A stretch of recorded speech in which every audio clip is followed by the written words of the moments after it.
Breaking news, President Trump goes off on an extraordinary rant, at times taking on a messianic tone. After retweeting a notorious conspiracy theorist who suggested that he's loved like the second coming of God, the president declared to reporters that he's, quote, the chosen one to take on China over its trade practices. He once again attacked Jewish Democrats and repeatedly slammed the media, along with former President Obama.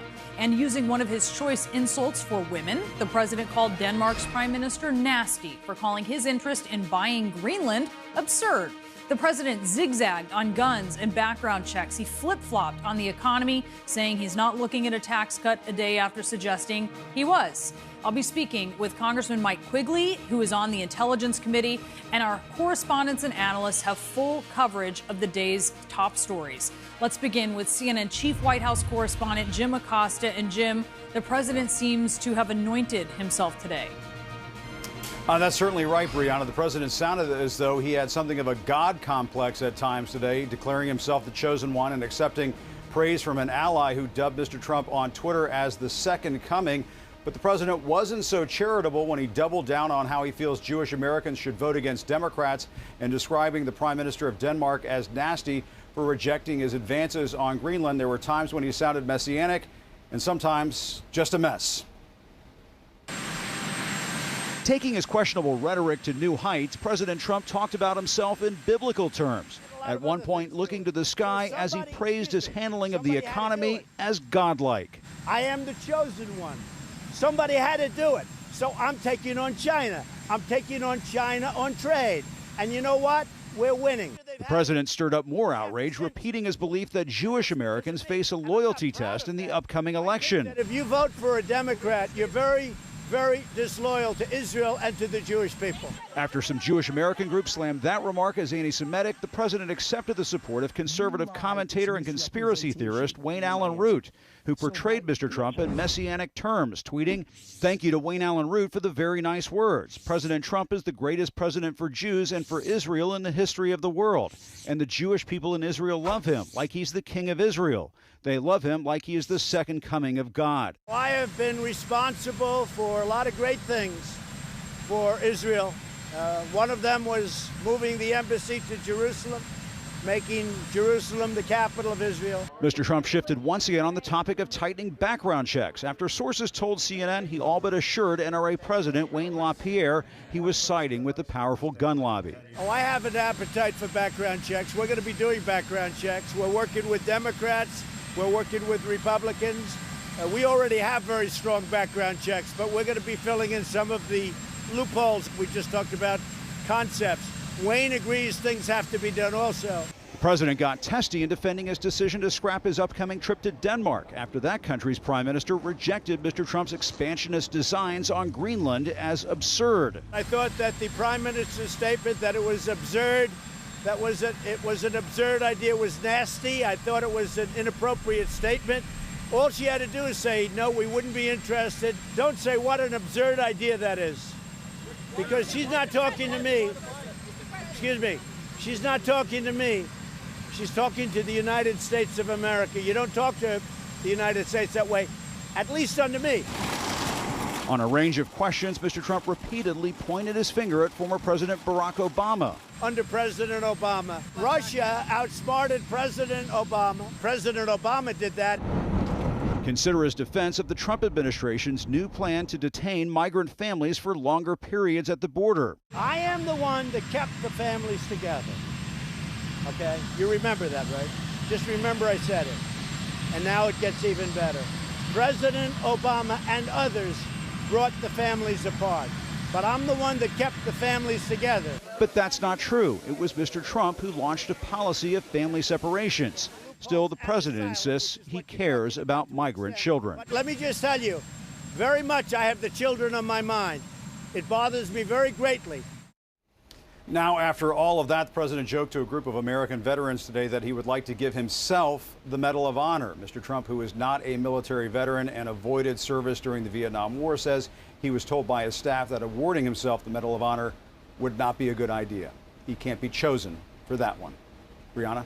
Jim Acosta at the White House, thank you. And President Trump today lashed out at that U.S. ally Denmark, but he did have nice words for Russia. So let's turn to CNN national security reporter Kylie Atwood for the latest on this. What happened?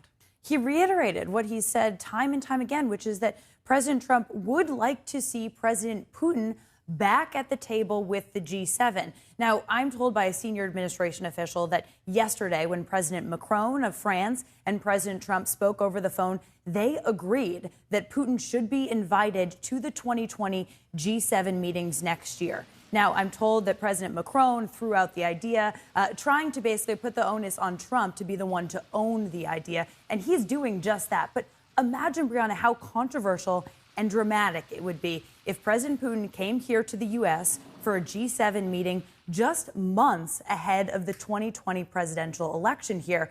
Obviously, that would be controversial because we know that every intelligence agency says that's Russia who meddled in the 2016 elections, and President Trump has never gone that far and agreed with them. So it would be pretty dramatic if he were here in the United States. The other thing to consider is that Trump is headed to the G7 just this weekend, and we know that he's going to be discussing this topic with other members of the G7 who have agreed that Russia shouldn't be allowed back in. But Boris Johnson, the Prime Minister of the UK, a new leader that President Trump is hoping he's going to see eye to eye with, just said today that he doesn't even think that there's a case yet to be made for Russia to be allowed back in. So that could create some tension between these two leaders that are hoping to start off on a good foot. He's dissing Denmark, blaming the Danish prime minister for saying that his possible purchase or sort of inquiry, curiosity about purchasing Greenland was absurd. But it's important to point out that Denmark is an important ally of the U.S. Exactly right. So President Trump canceled this trip via tweet to Denmark because the prime minister, as you said, called it absurd that the president wanted to buy Greenland. But the important thing here is that both Danish officials and folks who live there are feeling a little bit like they've been treated unfairly here because they have stood next to the U.S. for years, especially when it comes to national security. The U.S. has been allowed to use strategic bases in Greenland since the Cold War that allows the U.S. to listen in on Russia and other things across the Arctic. And the Danish troops have fought alongside U.S. soldiers in both Iraq and Afghanistan. 43 Danish troops died in Afghanistan fighting alongside U.S. soldiers. So there's clearly some hard feelings here, and we're going to have to see how the relationship moves forward at this point. Understandably so. Kylie Atwood, thank you so much for that report. And joining me now is Democratic Congressman Mike Quigley of Illinois. He is a member of the Intelligence Committee. Sir, thanks for joining us. Glad to be here. Thank you. Let's begin with the president going all in today on his claim that American Jews who vote for Democrats are, in his words, very disloyal to Israel and the Jewish people. What's your reaction to that?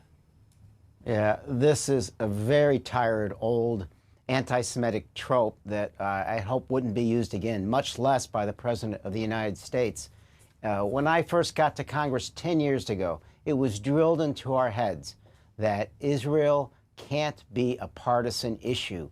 Eric Cantor on the Republican side, Steny Hoyer on the Democratic side said it is not in the U.S. interest for that to happen.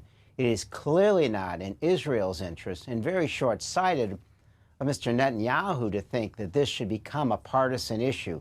And for the president to move in the opposite direction is really dangerous at this time. Well, definitely that you're pointing out here, this is cross-partisan lines. Are you concerned the fact that he is politicizing Israel, that may be doing long-term damage? I think the damage has been done for the last couple of years with the Trump White House. I'd like to think that cooler heads will prevail sometime when the president is no longer in office, but there's absolutely too much at stake. I've been to Israel numerous times and recognize the critical nature of our alliance as an extraordinarily important democracy, the only real democracy in the Middle East. That relationship matters, but the votes on Israel are extraordinarily important, and they've always been bipartisan. For him to suggest that Democrats don't support Israel is a mistake. In fact, most Jews in the United States are registered Democrats. I want to talk about the president's canceled trip to Denmark. He made this move after the Danish prime minister called his proposal to buy Greenland absurd. Denmark has been a key U.S. ally. They provide intelligence. They've sent troops in the fights in Iraq and Afghanistan. Does his canceling this trip, where they would have discussed security issues, hurt U.S. national security? You know, I think it hurts our security. I think it hurts our standing in the world as a whole. I just don't know what the president is thinking. This isn't a land deal in Manhattan where they're trying to build a high-rise and you can pressure somebody for the purchase. This is a self-governing people of Greenland under the larger government of Denmark. So it makes absolutely no sense. I mean, what's next? Next week we talk about purchasing the Falklands, and if that doesn't work, we get angry with their government. It's bizarre. I don't know how else to explain it. And for the Prime Minister, Danish Prime Minister, to call it absurd is absolutely correct.